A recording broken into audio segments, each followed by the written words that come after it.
በስመ አብ ወወልድ ወመንፈስ ቅዱስ አሐዱ አምላክ አሜን። ተወዳችሁ በክርስቶስ በሰማያዊ ስፍራ በመንፈሳዊ በረከት የተባረካችሁ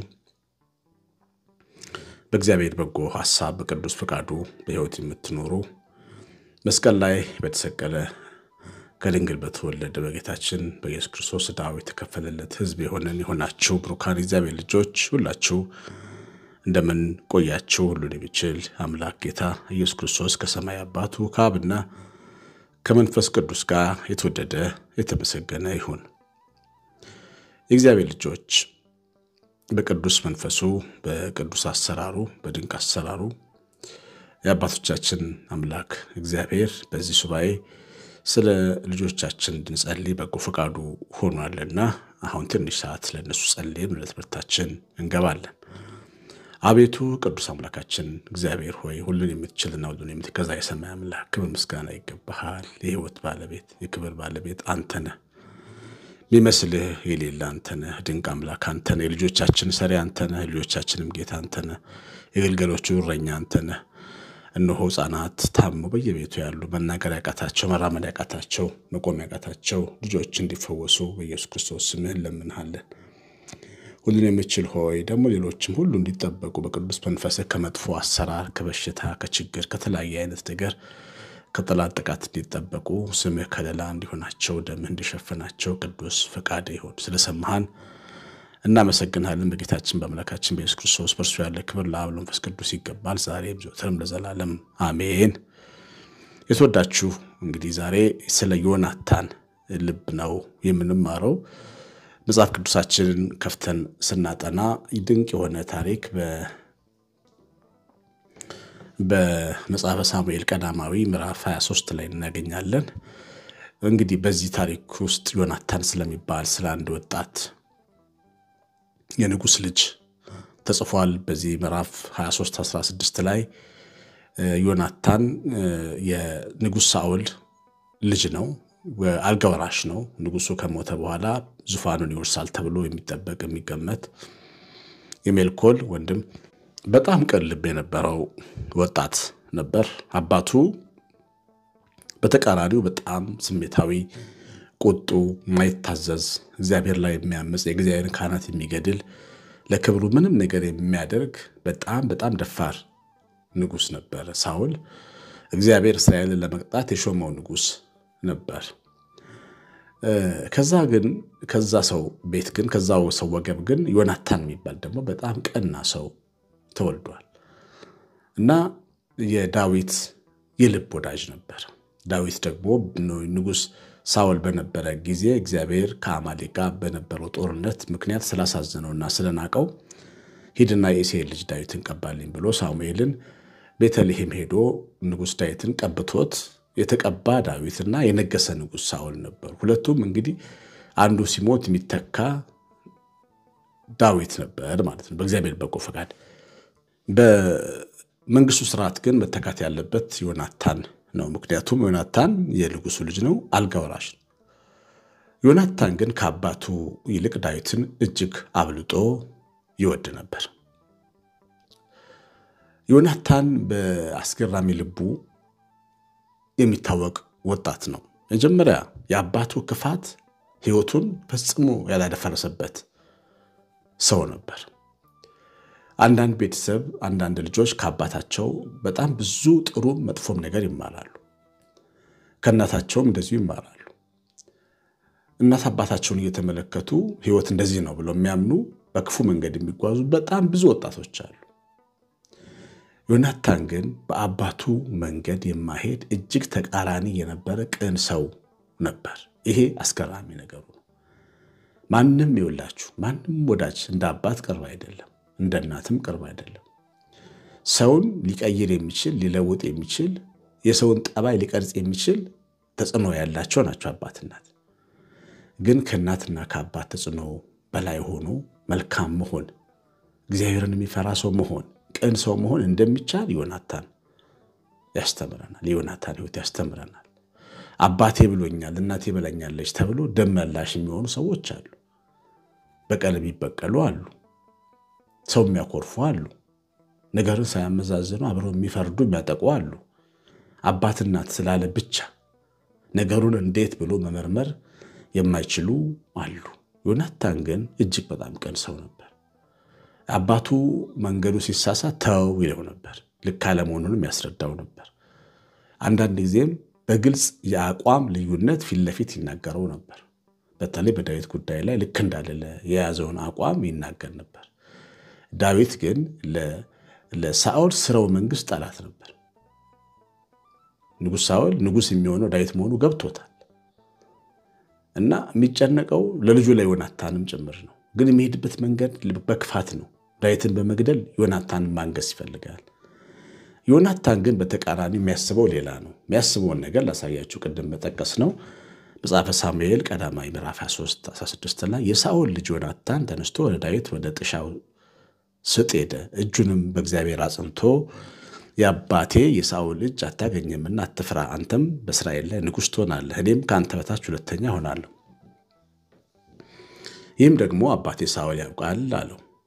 ሁለቱም በእግዚአብሔር ፊት ቃል ኪዳን አደረጉ። ዳዊትም በጥሻ ውስጥ ተቀመጠ። ዮናታን ወደ ቤቱ ሄደ።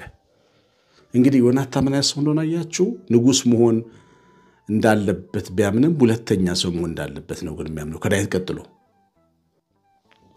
ዋናው ነጋሲ ዳዊት መሆኑን ተቀብሎ በቅንነት ዳዊትን ይመለከተው ነበር። እንግዲህ የዮናታን ሁለተኛው አስገራሚ የልቡ ብርሃን ምንድነው?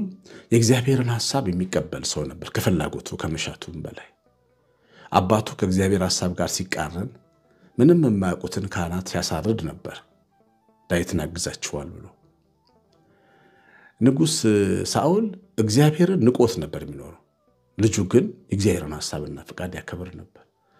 ገብቶታል። በእስራኤል ንጉሥ ማን እንደሚሆን በደንብ ገብቶታል። እግዚአብሔር ወደ ማን ንግሥናን እንዳመጣ ገብቶታል። እሱም ንጉሥ መሆን የሚገባው የቤተልሔሙ ወጣት እረኛው ዳዊት መሆኑን አምኖ ነበር። ግን ቦታው እሱ ነው። ወንድ ልጅ እኮ ተወዳዳሪ ነው። ወንድ ልጅ ለኢጎ ለክብሩ ኗሪ ነው፣ ሟችም ነው አይደል እንዴ? ግን ዮናታን በፍጹም እግዚአብሔር ያለው አንተ ንጉሥ ነህ፣ ምናልባት ደግሞ እኔ ከአንተ በታች ሁለተኛ ሰው ሆናለሁ ብሎ ራሱን ከዳዊት በታች አድርጎ ይመለከት ነበር። እንግዲህ የእግዚአብሔርን ፍቃድ በመቀበል ራስን ስሜታዊነትን አሸንፎ ለእግዚአብሔር ሐሳብ እሺ ማለትን ያስተምረናል ዮናታን። በብዙ ነገር አንዳንዴ የምንፈልገውን ነገር ለማግኘት በጣም ስሜታዊ ልንሆን እንችላለን። ምንም ነገር ልናደርግ እንችላለን። ምንም ነገር እስከ ማጥፋት፣ እስከ ማፍረስ፣ እስከ መግደል ሰው ይደርሳል የሚፈልገውን ነገር ለማድረግ። የሚፈልገውን ነገር ሰው ሲያደርግ ወይም ሲፈልግ እና ለማድረግ ሲሞክር ብዙ ነገር ያደርጋል። እግዚአብሔርን ሲያቅን ሰው ፍቃዱ እግዚአብሔር ፍቃድ ይሄ እሱ የሚያስበው ነገር ካልሆነ አደብ መግዛት እንደሚችል ዮናታን ያስተምራል። እሱ አልጋ ወራሽ ነው፣ ግን ንጉሥ መሆን የሚገባ አንተ ነህ እያለ የእግዚአብሔርን ፍቃድ ያጸድቅ ነበር። ይሄ ለእግዚአብሔር ፍቃድ ምን ያህል ታዛዥ ልብ እንደነበረው ያሳያል። ሐዋርያው ጳውሎስ የእግዚአብሔር ፍቃድ ምን እንደሆነ አስተውሉ እንጂ ሞኞች አትሁኑ የሚለውን ቃል የገባው የተረዳው ዮናታን ነበር። የሚገርማችሁ ነገሮች በአቋራጭ ሳይወሳሰቡ ቀላል እንዲሆኑ ያደርግ ነበር የዮናታን መንገድ። እግዚአብሔር ያለውን ለማድረግ መወሰን ነገርን በጣም ሳይወሳሰብ እንዲከናወን ያደርጋል። በተቃራኒው ሳኦል ግን የራሱን ፍቃድ ለማድረግ ውስብስብ መንገድ እየሄደ ነው። ዳዊትን ለመግደል ተራራ በረሃ ለበረሃ ይንከራተታል። ሀገር መምራት ሲገባው አንድን እረኛ ፍለጋ ይንከራተታል። የራሱን ፍቃድ ለማድረግ ስለሚፈልግ ማለት ነው። አያችሁ፣ ብዙ ጊዜ በራሳችን ፍቃድ ብቻ ለመኖር ስንፈልግ ነገር አልያዝ ይለናል። ግን በጣም ብዙ ርቀት እንሄዳለን። ብዙ ሰው እንፈልጋለን፣ ብዙ ገንዘብ እናፈሳለን፣ ብዙ አቅም እናባክናለን። ብዙ ግን ነገሮች ሳይከናወኑ ይቀራሉ። እግዚአብሔር ምን አለ ማለትን አንፈልግ፣ በፍጹም አናስነካም መብታችን። ግን ደግሞ ነገሩ ሳይሆን ይቀራል። ነገሩ ካልሆነ ካልተሳካ የእግዚአብሔር ፍቃድ ብቻ የሚሆን ከሆነ ለምንድን ነው ሳንወሳሰብና ነገሮችን ማናስተካክለው? እና ዮናታን የገባው ይሄ ነው። በቃ አንተ ንጉሥ ትሆናለህ፣ እኔ ሁለተኛ ሆናለሁ። ይሄ እንግዲህ ምን ያህል ለእግዚአብሔር ፍቃድ የተገዛ ልብ እንደነበረው የሚያሳይ ነው። ሶስተኛው ነገሩ ምንድነው? ኢጎ አላሸነፈው፣ ክብሩ አላሸነፈው። ጌታ ኢየሱስ ክርስቶስ ተናገረው አይነት ሰው ይመስላል ዮናታን። ለኔ ሊሆን የሚወድ ቢኖር ራሱን ይካድ፣ መስቀሉን ተሸክሞ ይከተለኝ። እኔ የሳውል ልጅ ነኝ፣ እኔ በኩር ነኝ፣ እኔ አልጋ ወራሽ ነኝ፣ እኔ የእስራኤል መንግስት መውረስ የሚገባኝ ሰው ነኝ፣ እኔ ከፊት መሆን የሚገባኝ ነኝ፣ መንግስት የሚገባኝ ነኝ አላለም። በፍጹም አላለም። ግን እኮ ለማለት ቢፈልግ ይችል ነበር። ቀደም እንዳልኳቸው የመንግስቱ ሲስተም ወደሱ ነበር የሚያደርግ። ግን ኢጎን በጣም ያሸነፈ ሰው፣ ራሱን የሚገዛ ሰው ነበር ዮናታን። እኔነቱ አልጨፈለቀው። ሰው ራሱን ሲክድ ጥሩ አገልጋይ ይሆናል። ሰው ራሱን ሲክድ ጥሩ ባል ይሆናል፣ ጥሩ ሚስት ትሆናለች፣ ጥሩ ጓደኛ ይሆናል። ሰው ራሱን ሲክድ ጥሩ ታማኝ ወዳጅ ይሆናል፣ ታማኝ አለቃ ይሆናል። ራሱን ካልካደ ግን በጣም ይረብሻል። ክብሬ የተነካ፣ ደረጃ የተነካ፣ መንገድ የተነካ እያለ ብጥብጥ ነው የሚያደርገው። ይሄን አለ ራሱን ያልካደው ራሱ በራሱ ላይ የነገሰበት ሃማ በአርጤክስስ ሀገር በ127 ሀገሮች ፕራይም ሚኒስትር ሆኖ ራሱን ባለመካዱ ምክንያት ስሜታዊነቱ የገዛ ህይወቱን የቤተሰቦቹን ህይወት አጥቷል። አንድን ህዝብ ለመጨረስ ተነስቶ አይሁድን ለመጨረስ በተነሳና ባሳወጀ ጊዜ እግዚአብሔር ሲፈርድበት ነገሩን ራሱ መልሶ ለመርዶክዮስ ባዘጋጀው እንጨት ላይ እንዲሰቀል ሆኖ ራሱን ባለመካዱ ምክንያት ራሱ ገድሎታል። አንድ የቤተ መንግስት ጥበቃ አልሰገደልኝም ብሎ ተሰቃይቶ ሞተ። ምን ቸገረው ባይሰግድለት ምን ይሆናል? መርዶክዮስ ለሱ እጅ ባይነሳ ምን ይሆናል? 127 ሀገሮች ውስጥ ፕራይም ሚኒስተር እኮ ነው። አያችሁ፣ ራስን ያለመካድ በሽታ ትልቁን ሰው ትንሽ ያደርገዋል። ከፍ ያለው ሰው አወርዶ ይጥለዋል፣ የከበረውን ያዋርደዋል። ዮናታን ግን ራስን በመካድ ምሳሌ የሚሆን ወጣት ነበር።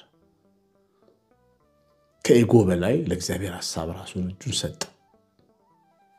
ከዛ ውጪ ዮናታን ተግባራዊ አፍቃሪ ነበር። አራተኛ ዳዊትን የእውነት ነበር የሚወደው። ምንም ስውር የሆነ እጅ አልነበረም ዮናታን ፊት። በቅንነት ዳዊትን ያገለግል ነበር። አባቱ እንዳይገለው ይጠብቀው፣ መረጃ ይሰጠው ነበር። ባለበት ቦታ እንዳያችሁት እየመጣ አይዞህ እያለ እንዳትፈራ እያለ እያበረታው እያጽናናው ይሄድ ነበር። ፍቅርን በተግባር የሚገልጥ ነበር። የሳውል ልጅ እኮ ነው። ዳዊት ቢገለኝስ ብሎ ለምንድን ነው ያልፈራው? ቅንነት አትፈራ፣ ፍቅር አትፈራ። እግዚአብሔር ቃል በፍቅር ውስጥ ፍርሃት የለም ይላል። በፍጹም ልቡ ውስጥ ፍቅር ስለነበር ለዳዊት ፍርሃት የሚባል ነገር አልነበር። ይልቁንም ያገለግለው፣ እየመጣ መረጃ ይሰጠው፣ ያበረታው ነበር። ስለዚህ ዮናታን ከሞተ በኋላ ዳዊት ስለ ዮናታን ሲያለቅስ ፍቅር እንደ ሴት ፍቅር ነበረ በልቤ ውስጥ ብሎ ዘምሮለታል። ሴት እንደምትወደድ ወንድሜ በዚያ ልክ እወድህ ነበር ብሎታል። በጣም ጽኑ በሆነ ገዢ በሆነ ቅን በሆነ ልቡ ዳዊት በዚህ ልክ እንዲወዱ አድርጎት ነበር። ዮናታን በጣም ድንቅ ወንድምና ጓደኛ ነበር። ዮናታን በጣም ድንቅ እግዚአብሔርን የሚያቅሰው ነበር። ዮናታን በሳውል ቤተ መንግስት ውስጥ ተቀምጦ እግዚአብሔር የሰራ ወጣት ነበር። መቼም እግዚአብሔር የትም ይሰራል፣ የትም ሀገር ይሰራል። አረብ ሀገር ይሰራል፣ አውሮፓ ይሰራል፣ አሜሪካ ይሰራል፣ አውስትራሊያ ይሰራል፣ ኢትዮጵያ ይሰራል። አፋር ውስጥ ብትኖር፣ ሶማሌ ብትኖር፣ የትም ቦታ ብትኖር እግዚአብሔር መስራቱን አያቆምም። ፈቃደኛ ልብ ካለ ብዙ የከዋክብትን ካልታሰበ ቦታ ያወጣል። ሙሴን በፈርዖን ቤት ነው ያሳደገው። እና እግዚአብሔር ልጆች ይሄን ድንቅ ወጣትና በህይወት ውስጥ በልብ ውስጥ ያለው መብራት አይተናል። በጣም ድንቅ በሆነ ሁኔታ አስተምሮናል። ስሙ ብሩክ ይሁን እግዚአብሔር የአባቶቻችን አምላክ። ያስተማረ መንፈስ ቅዱስ የተመሰገነ ይሁን። ኮሜንት አድርጋችሁ ውጡ፣ ጻፉ፣ አስተያየት ጻፉ። ቃልዎት ያሰማልኝም ትልቅ አስተያየት ነው። የእናንተ ኮሜንት ፊት ለፊት እንዲቀመጥ ዩቲዩብ ያስቀምጠዋል። ከፊት ለፊት ወደውታል ሰዎች ብሎ ያስባል። ላይክና ኮሜንት ስታደርጉ የእግዚአብሔር ቸርነት የእናታችን የእመቤታችን ረድኤት በረከት የመላእክት ጥበቃ አብሮን ይሁን። ቀሲስ አሸናፊ ገብረማርያም ነኝ። ሰላም